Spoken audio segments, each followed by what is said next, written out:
करके मैं उनके ये जीवन शैली का जो आधार शैली है वो बोला और मैं अब उनका नाम प्रस्तुत करता हूँ। लक्ष्मण भाव जी, आप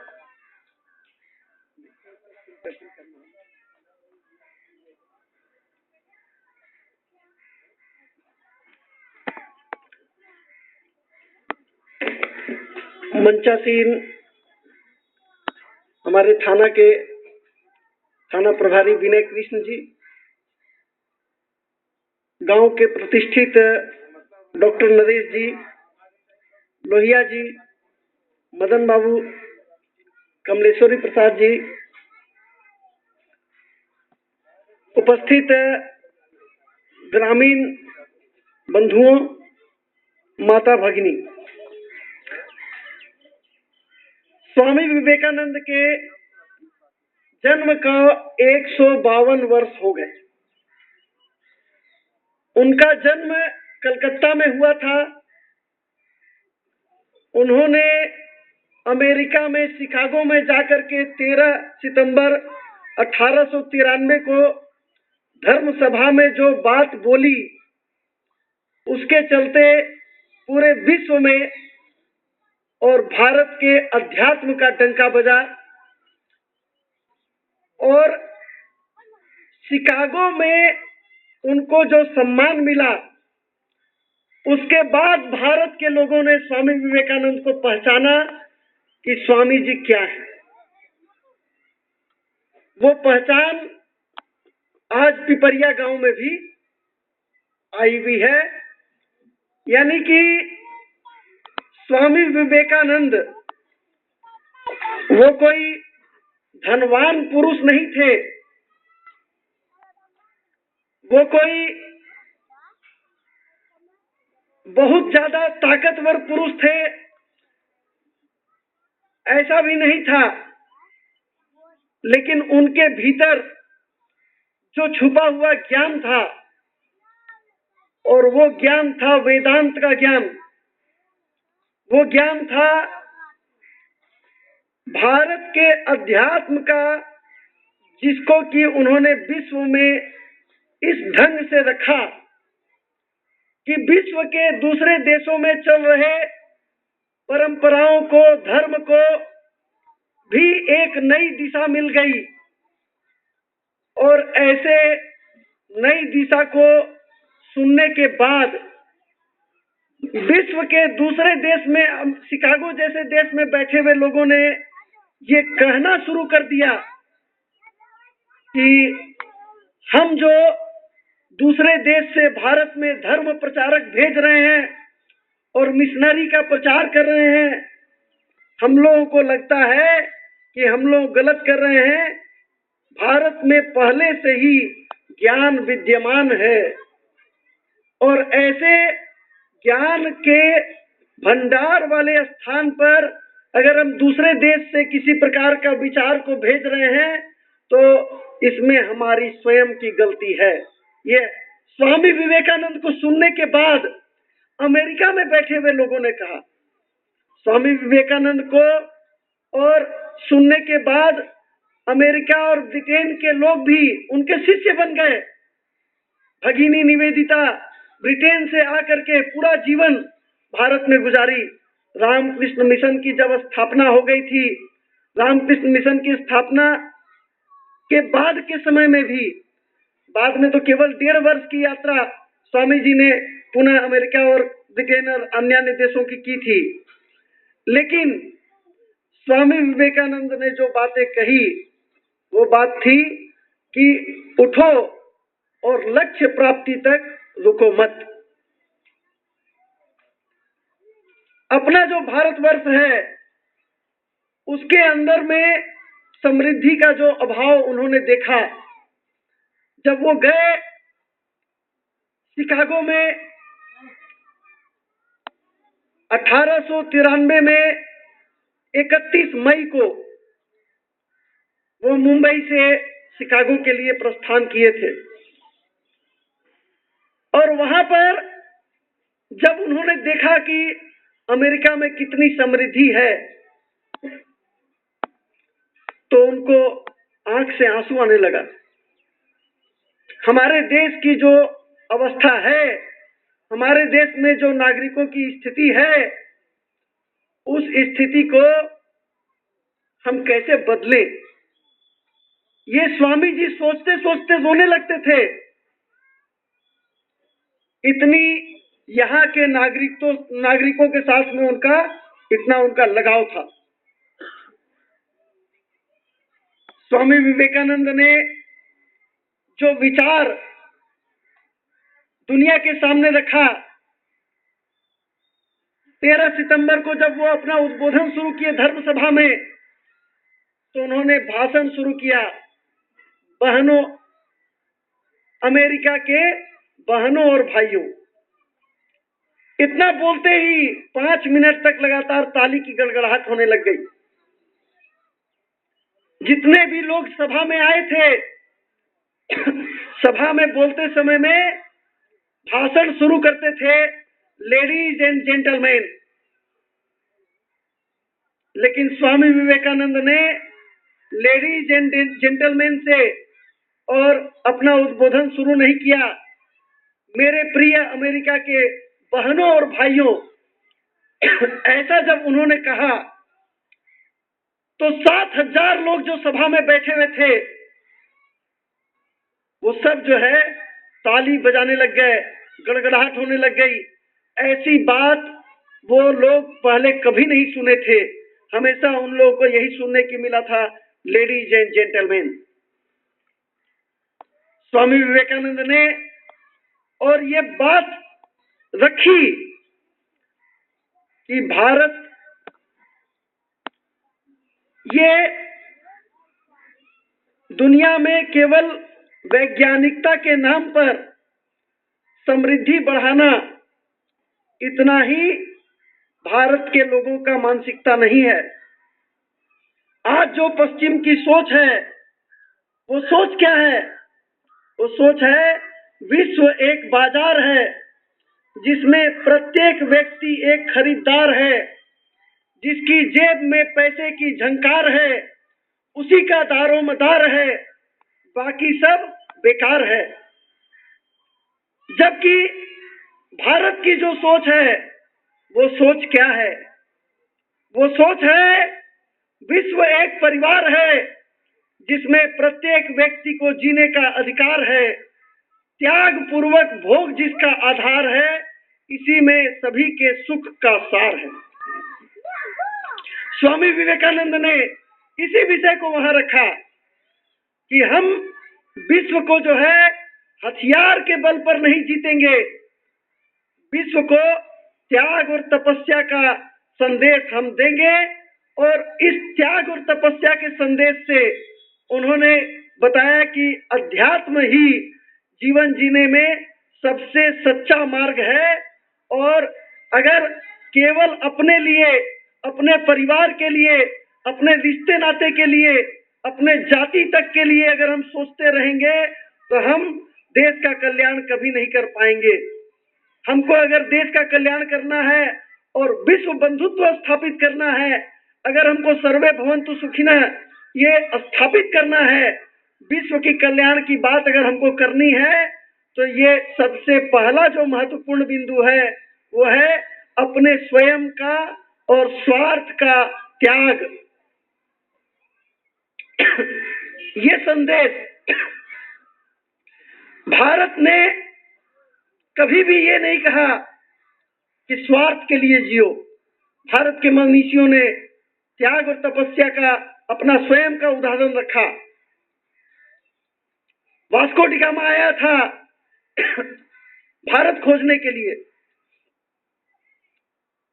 वास्को डी गामा ने भारत की खोज करने की चिंतन इसलिए किया क्योंकि वो दुनिया पर अपना आधिपत्य जमाना चाहता था, भौतिक संसाधनों पर आधिपत्य जमाना चाहता था।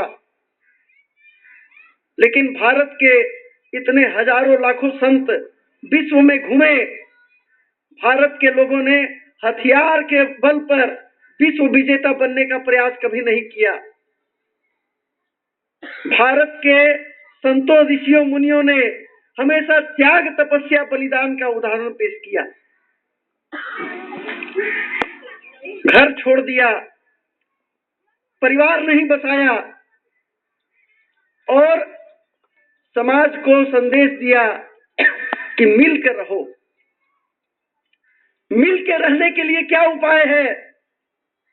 कहा जाता है प्रीति के 6 लक्षण हैं। आना जाना, खाना और खिलाना, दूसरे के रहस्य की बात सुनना और अपने रहस्य की बात दूसरे को बताना। ये 6 काम जब हम करते हैं तो आपस में प्रीति होती है, लगाव होता है।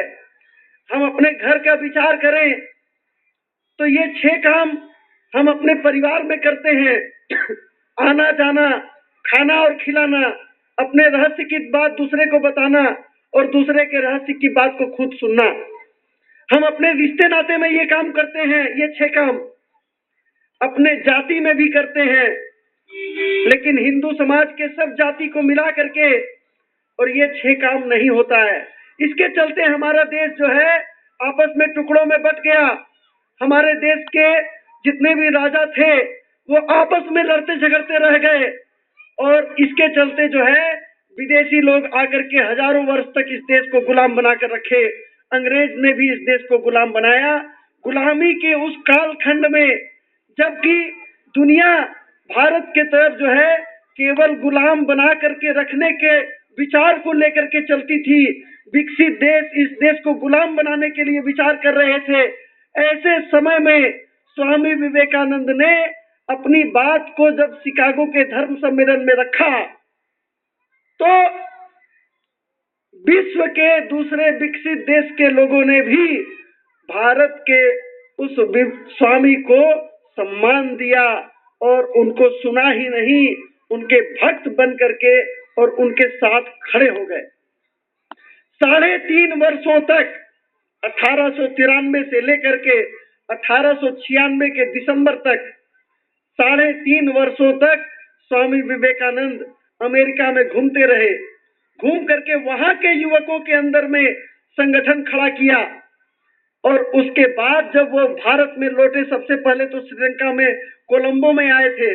कोलंबो से उसके बाद जब भारत में वो दक्षिण से लेकर के और उत्तर तक पूरा भ्रमण किए तो पूरे देश भर में उनका स्वागत हुआ।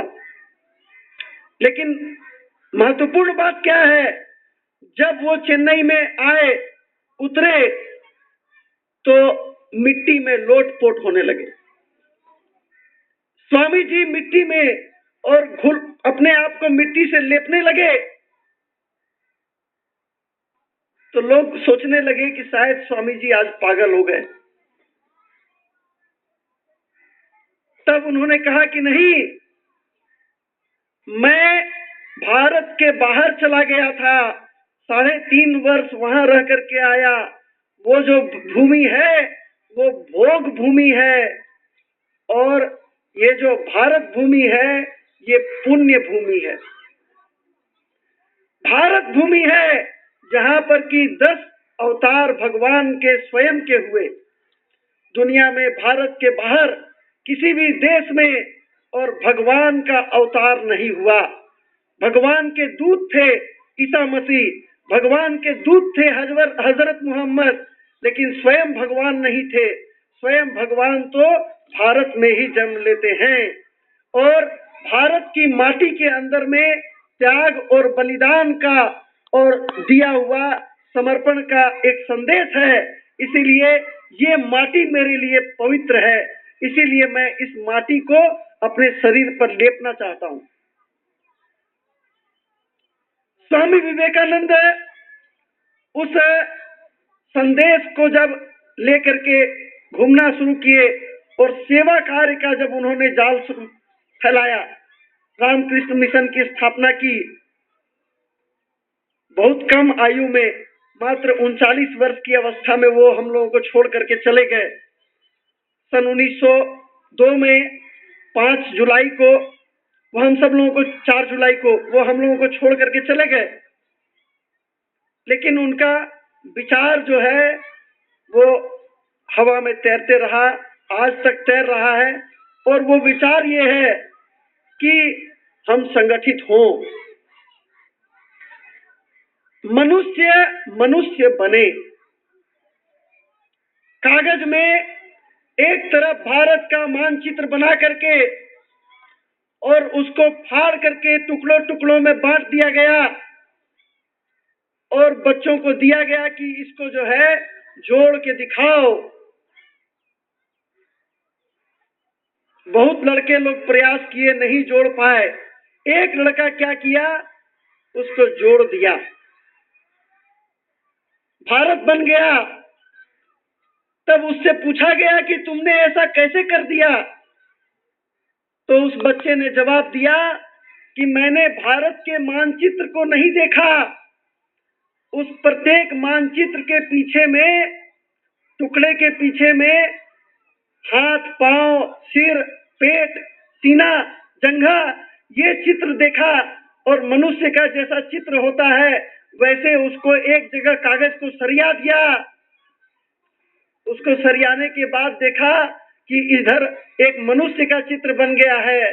जब मैंने उलट कर देखा तो देखा भारत बन गया है। यानी कि अगर हमको भारत को बनाना है तो इस देश के मनुष्य को बनाना पड़ेगा। स्वामी विवेकानंद मनुष्य बनाने के लिए शुरू किए काम, लेकिन उनके जीवन में वो अपने काम को पूरा नहीं कर पाए। वो कहे कि केवल 100 मनुष्य होंगे तो विश्व की दिशा में बदल दूंगा, केवल 100 मनुष्य से मैं विश्व की दिशा बदल दूंगा। लेकिन दुर्भाग्य कि वो मनुष्य बनाने की मशीन नहीं बना पाए। मनुष्य बनाने की मशीन राष्ट्रीय स्वयंसेवक संघ ने बनाया। नागपुर में डॉक्टर हेडगेवार ने 1925 में राष्ट्रीय स्वयंसेवक संघ ने मनुष्य बनाने का कारखाना शुरू किया, शाखा शुरू की। और वो शाखा कैसी हुई, उस शाखा से निकला हुआ व्यक्ति जब इस देश में 8-8, 9-9 प्रधानमंत्री भ्रष्टाचार में लिप्त पाए गए, ऐसे भ्रष्ट प्रधानमंत्री के पद पर लोग पहुंचे, उस बीच में से आरएसएस का एक स्वयंसेवक अटल बिहारी वाजपेयी निकला, जो कि और भ्रष्टाचार से मुक्त था। और दूसरा आज विद्यमान है, ये भ्रष्टाचार मुक्त अगर प्रधानमंत्री देने की क्षमता रखता है तो वो आरएसएस रखता है। यानी स्वामी विवेकानंद ने जो सोचा था मनुष्य को मनुष्य बनाना चाहिए, वो काम शुरू किया डॉक्टर हेडगेवार ने, और वो काम आज भी चल रहा है, मनुष्य को मनुष्य बनाने का काम। हम सब लोग इतना विचार करें कि हमारे घर का लड़का परीक्षा में फेल हो जाता है, जाके कुआं में डूब जाता है और मर जाता है, आत्महत्या कर लेता है। अच्छी लड़की उसको नहीं मिली, या जिस लड़की से वो प्रेम किया उस लड़की से उसको शादी करने का नहीं रास्ता निकलता है, वो जाके गंगा में कूद जाता है। उसको घर में नौकरी रोजगार नहीं मिला, आत्महत्या कर लेता है। और ऐसा आत्महत्या करने के बाद हम लोग माथा पटक करके रो के 2 दिन के बाद शांत हो जाते हैं। यानी कि मजबूरी में हम अपना बाल बच्चा का जाना स्वीकार कर लेते हैं, लेकिन क्या हम ये नहीं कर सकते हैं कि हमारा गांव का 4 लड़का देश के लिए जिंदा रहेगा, उससे हम अपना घर परिवार के लिए कुछ नहीं मांगेंगे। केवल 4 लड़का अगर ऐसा निकल जाए कि स्वार्थ छोड़ करके जीना शुरू कर दे, और ऐसा स्वार्थ छोड़ करके अगर जीना शुरू करने वाले बिहार के अंदर में मात्र 500,000 लोग हो जाएं, तो जितने देश में और राजनीतिक नेता लोग जो है अपना दुकानदारी चला करके समाज को बांट रहे हैं, ये काम अपने आप खत्म हो जाएगा। ये काम अपने आप खत्म हो जाएगा। त्याग का उदाहरण हमको प्रस्तुत करना पड़ेगा और ये त्याग का काम केवल दूसरे पड़ोसी के देश घर से शुरू नहीं होना चाहिए, अपने घर से होना चाहिए। और मैं आह्वान करता हूँ इस पिपरिया वासियों से कि इस गांव के 4 लड़के अगर देश के लिए जीने का संकल्प ले ले, अपना घर परिवार का चिंता छोड़कर निकल जाएं, तब मानिए कि स्वामी विवेकानंद जी का जयंती मनाने का आज का हमारा उद्देश्य सफल हुआ। इतनी बात कह के मैं अपनी बात समाप्त करता हूँ। बहुत बहुत धन्यवाद आप लक्ष्मण भाऊ जी को, जिन्होंने त्याग के प्रतिमूर्ति स्वामी विवेकानंद जी के जीवनी पर प्रकाश डालते हुए हम युवाओं को उनके रास्ते पर चलने के लिए प्रेरित किए और समाज को एक स्वच्छ दिशा देने का उन्होंने आह्वान किए। तो मैं अब इस सभा का अध्यक्षीय भाषण मैं अपने थाना प्रभारी जी से अनुरोध करूंगा कि वो अध्यक्षीय भाषण देकर के इस सभा को समाप्त करें। थाना प्रभारी आप।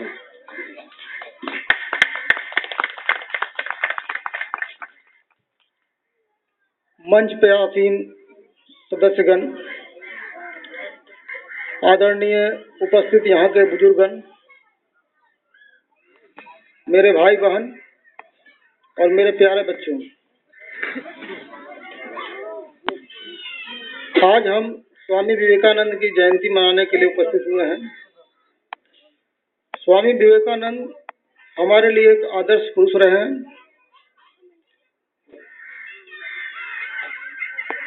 इनके आदर्शों का अनुपालन करना हमारा कर्तव्य है। इन्होंने जो आदर्श हम लोगों के लिए बनाए थे, उन आदर्शों को अगर हम अपने जीवन में सिर्फ उतार लें तो इनके लिए एक सच्ची श्रद्धांजलि होगी। स्वामी विवेकानंद भारत के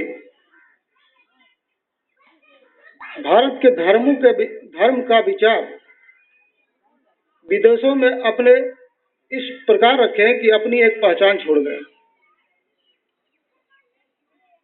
इन्होंने वेदांत और वेद को शिकागो और अन्य जगह में इस तरह परिभाषित किया कि आज भी इनका नाम सर्व सम्मान के साथ लिया जाता है। स्वामी विवेकानंद के जो आदर्श हैं वो हमारे समाज की उन्नति के लिए बहुत आवश्यक है। मैं तो यहाँ तक कहूँगा कि स्वामी विवेकानंद का आदर्शों और जीवनी को प्रत्येक व्यक्ति को पढ़ना चाहिए और उसका अनुसरण करना चाहिए। कम से कम बच्चों को तो एक बार जरूर पढ़ाइए,